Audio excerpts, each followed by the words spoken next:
शंखनाद में आपका स्वागत है। अरविंद केजरीवाल के साथ आजकल बड़ी विचित्र स्थिति बन गई है। आपने एक कहावत तो सुनी होगी, एक तो कोढ़ ऊपर से खुजली। तो अरविंद केजरीवाल के साथ यही हालात है कि ना तो उन्हें जमानत मिल रही है, ना वो तिहाड़ से बाहर आ पा रहे हैं, ऊपर से उनके खिलाफ नए नए गवाह और नए नए सबूत सामने आ रहे हैं। और इस बार तो गवाह के तौर पर उनकी ही पार्टी के लोग, कार्यकर्ता और उम्मीदवार सीबीआई के पास पहुंच गए। सीबीआई को उन्हीं की पार्टी के उम्मीदवारों ने बताया कि उनको पैसा दिया गया था। गोवा चुनाव में उनको ये बोला गया था कि आप पैसों की चिंता मत करो, बस चुनाव लड़ो। अब वो पैसा कहां से आया, ये अरविंद केजरीवाल बताए, क्योंकि उनकी पार्टी के उम्मीदवार तो कह रहे हैं कि उनके पास तो काफी पैसा दिया गया था और वो नगद रुपया कहां से आया था। तो उनकी पार्टी के लोग ही अब सीबीआई के पास हैं और सीबीआई ने ये बात अपनी नई चार्जशीट में बताई है। सीबीआई ने ये चार्जशीट दाखिल की है निचली अदालत में और दिल्ली हाई कोर्ट को इसकी जानकारी दी है। दिल्ली हाई कोर्ट में तो सुनवाई चल रही थी, अरविंद केजरीवाल की गिरफ्तारी को चुनौती दी थी और अरविंद केजरीवाल की अंतरिम जमानत को लेकर भी सुनवाई चल रही थी, जिस पर अभी फैसला नहीं हुआ है। फैसला सुरक्षित रख लिया है और अरविंद केजरीवाल अभी आने वाले वक्त में जेल में ही रहेंगे। पहले ही उनकी न्यायिक हिरासत 8 अगस्त तक तो बढ़ा दी गई है, निचली अदालत ने बढ़ा दी थी। तो अरविंद केजरीवाल वहां जमानत नहीं पा रहे हैं और वहीं सीबीआई ने ये बताया कि चार्जशीट में उनके पास क्या क्या नई जानकारी आई है और साथ में ये भी कहा कि अरविंद केजरीवाल इस पूरे मामले के सूत्रधार हैं, मास्टरमाइंड हैं और वो कैसे साबित होता है। तो सीबीआई ने जितने वो सबूतों को, गवाहों को बता सकती थी, कोर्ट में उनके बारे में बताया, क्योंकि सब कुछ नहीं बता सकते, क्योंकि इन गवाह और सबूत को प्रभावित किया जा सकता है, क्योंकि अभी ट्रायल शुरू नहीं हुआ है। ट्रायल में हर एक चीज बताई जाती है, अभी जमानत पर बात चल रही है तो कुछ चीजें सामने लाई जाती हैं। तो उसमें सीबीआई ने बताया कि कैसे अरविंद केजरीवाल इस पूरे घोटाले के सूत्रधार है और उसमें क्या नई चीजें सामने आई हैं, जिसमें उन्होंने ये कहा कि सबसे पहले ये पता चलता है कि अरविंद केजरीवाल ने ये घोटाला, ये शराब नीति, घोटाला करने के लिए जो शराब नीति बनाई वो अरविंद केजरीवाल ने ही बनाई और विजय नायर के साथ मिलकर बनाई।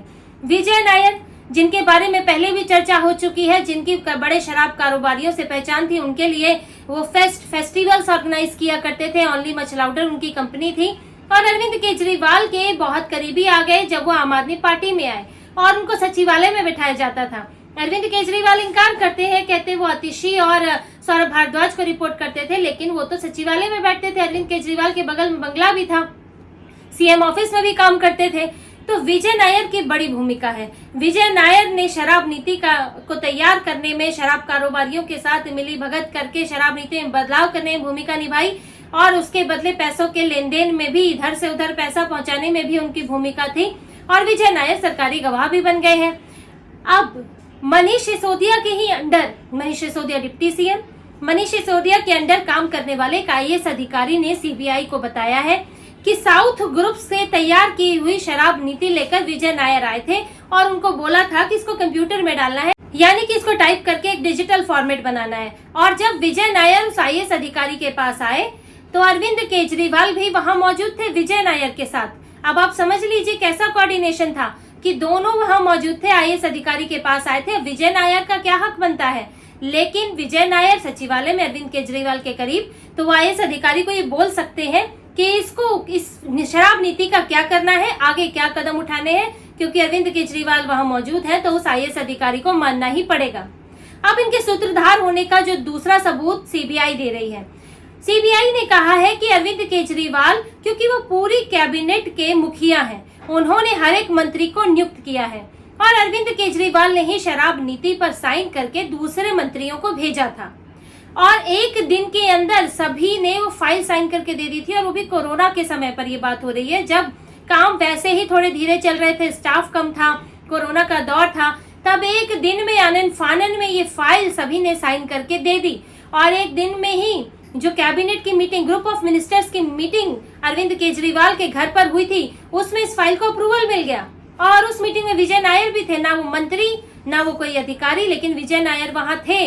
तो अरविंद केजरीवाल ने, क्योंकि इस पर साइन कर चुके थे, तो सब ने फटाफट साइन कर दिए। वैसे भी उनके भी और दूसरे उनके सांसद भी बोल चुके हैं कि मनीष सिसोदिया ने जब उनसे कहा कि फाइल साइन कर दो, तो उनको, मनीष सिसोदिया सीनियर व्यक्ति हैं, तो उनको कहने पर उन्होंने साइन कर दिए। ऐसे ही अरविंद केजरीवाल जब साइन करते हैं तो किसकी हिम्मत है कि वो उस फाइल पर साइन ना करे तो सिसोदिया भी नहीं कर पाएंगे। तो विजय नायर की भूमिका केजरीवाल के साथ और मंत्रियों को जो संचालित किया उन्होंने इस मामले में, ये दिखाता है कि विजय नायर के साथ मिलकर शराब नीति बनाई गई ताकि जिसमें घोटाला किया जा सके, किकबैक्स मनी ली जा सके और फिर उसे सरकार के स्तर पर उसको पास भी कराया गया, उस पर साइन भी कराए गए। वहीं सीबीआई ने यह भी बताया कि पार्टी के जो लोग उम्मीदवार पहले सीबीआई के पास नहीं आ पा रहे थे, वो अब सीबीआई के पास आए हैं क्योंकि अरविंद केजरीवाल की गिरफ्तारी हो चुकी है। उन लोगों ने ये बताया है कि उनको कहा गया था कि पैसे की फिक्र ना करें और चुनाव लड़ें, जब गोवा चुनाव की बात थी। और गोवा में ये पैसा बड़े स्तर पर इस्तेमाल हुआ है, शराब घोटाले का पैसा 45 करोड़ रुपए वहां पर इस्तेमाल हुए हवाला के जरिए, और ईडी को तो उन पैसों की फोटोकॉपी तक मिल गई है और अब उन लोगों के नाम मिल गए हैं, वो लोग पकड़ में आ गए हैं जिन्होंने साउथ से दिल्ली, दिल्ली से गोवा पैसा ट्रांसफर किया है। ये चेन भी पकड़ में आ गई है सीबीआई और ईडी के पास। तो अरविंद केजरीवाल के जो कार्यकर्ता हैं, उम्मीदवार हैं, वो सीबीआई के पास पहुंचे।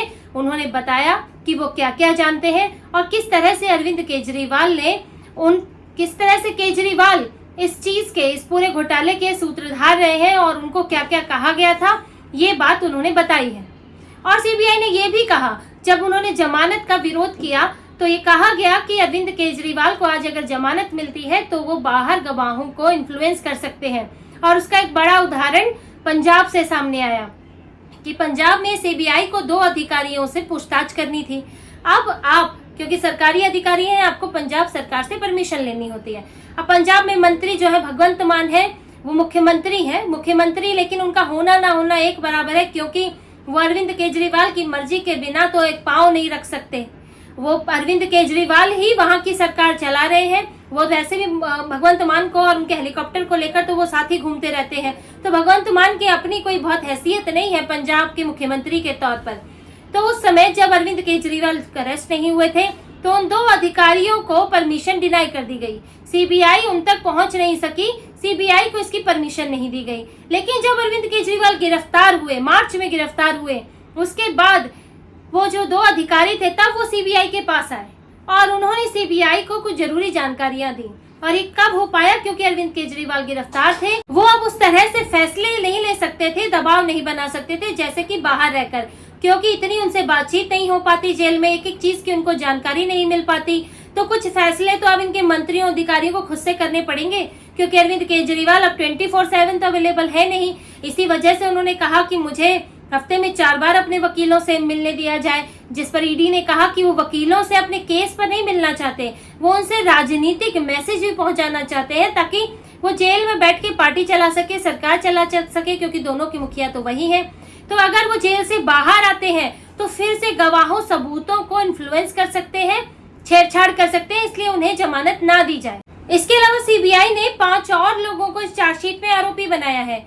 उनके नाम जान लीजिए: शरद चंद्र रेड्डी, दुर्गेश पाठक, विनोद चौहान, आशीष माथुर, अमित अरोड़ा। अब शरद चंद्र रेड्डी जो है वो शराब कारोबारी भी है, साउथ ग्रुप के कार्टेल से जुड़े हुए हैं, जो इस वक्त गवाह बन गए हैं। उनकी विजय नायर से भी मुलाकात हुई थी, जिसके बाद के कविता से मुलाकात करने को कहा गया था और उनसे 100 करोड़ की किकबैक मनी देने की बात हुई थी। उन्होंने 25 करोड़ दिए भी थे। इसके बाद दुर्गेश पाठक आम आदमी पार्टी के दिल्ली से विधायक है, लेकिन वो इसलिए इस मामले में फंसे हैं क्योंकि उनको गोवा का चुनाव प्रभारी बनाया गया था और चुनाव प्रभारी को ये चीजें ना पता हो, पैसा कहाँ से आ रहा है, तो बड़ा मुश्किल है। क्योंकि वहाँ जो मौजूद है चंद्रप्रीत सिंह, जो कि कैंपेन के इंचार्ज थे, जो चुनावी अभियान के इंचार्ज थे, उन दोनों का बहुत कोऑर्डिनेशन था। एक प्रभारी थे और एक कैंपेन चला रहे थे। प्रभारी की जिम्मेदारी कैंपेन में भी होती है। तो क्या पैसा गया, कैसा गया, इसके लिए दुर्गेश पाठक इसमें आरोपी बनाए गए हैं। इसके अलावा विनोद चौहान, जो कि एक वकील है, गोवा के वकील है, उन पर आरोप है कि उन्होंने हवाला के जरिए साउथ ग्रुप का पैसा गोवा तक पहुंचाया। साउथ ग्रुप से दिल्ली, दिल्ली से गोवा, ये सब हुआ। और इस बीच में कुछ और लोगों के नाम भी शामिल है, लेकिन विनोद चौहान खास तौर से, उनके पास कुछ करोड़ रुपए मिले भी हैं, बरामद भी हुए हैं और ये पता चला है कि हवाला के जरिए उन्होंने पैसा पहुंचाया। चौथा नाम है आशीष माथुर, जो वो भी एक बड़े कारोबारी है और वो इस चेन से जुड़े रहे हैं, विनोद चौहान वाली। विनोद चौहान, आशीष माथुर, फिर गोवा तक पैसा पहुंचा और सीबीआई ने आशीष माथुर को गिरफ्तार किया तो कई कड़ियां खुलकर आई। इसके बाद अमित अरोड़ा गुरुग्राम में एक शराब कंपनी के डायरेक्टर है, बडी रिटेल प्राइवेट लिमिटेड, उनकी भूमिका ये रही है कि शराब नीति को किस तरह बदला जाए कि वो शराब कारोबारियों की मदद कर सके। तो ये सारे सबूत गवाह अभी तो सीबीआई ने चार्जशीट में बताए हैं और ये भी अभी तो बहुत कम है। ट्रायल के दौरान तो और भी नई नई चीजें निकल कर आएंगी जो पूरी चेन को जोड़ेगी। और अरविंद केजरीवाल अब उनके लिए बड़ा मुश्किल है, क्योंकि यहाँ भी अंतरिम जमानत पर सुनवाई चल रही है। तो सीबीआई की अंतरिम जमानत है, मिल भी जाती है तो मामला फिर सुप्रीम कोर्ट में जाएगा। सुप्रीम कोर्ट अगर स्टे लगा देता है तो फिर जमानत नहीं मिलेगी, फिर सुनवाई होगी। तो सुप्रीम कोर्ट का फैसला क्या होगा तो देखना होगा, क्योंकि ईडी की गिरफ्तारी में तो सुप्रीम कोर्ट ने जमानत दे ही दी है, अंतरिम जमानत मिल चुकी है। लेकिन जमानत अपनी जगह है, पर अरविंद केजरीवाल के खिलाफ जो गवाह और सबूत है वो बहुत मजबूत है। और अरविंद केजरीवाल का जेल से निकलना और इस मामले में खुद को निर्दोष साबित करना तो बड़ा ही मुश्किल है। और अगर वो जमानत पर बाहर आ भी जाते हैं तो भी उनकी गिरफ्तारी हो सकती है, क्योंकि यही सबूत गवाह बड़े ही महत्वपूर्ण हो जाते हैं। और कभी भी अगर सीबीआई ईडी को जरूरत पड़ती है पूछताछ के लिए तो वो अरविंद केजरीवाल को गिरफ्तार कर सकती है। तो इसी तरह की और खबरें और विश्लेषण आपके लिए लाते रहेंगे। हमसे जुड़े रहिए, सब्सक्राइब कीजिए, कमेंट कीजिए। बहुत बहुत धन्यवाद। जय श्री राम।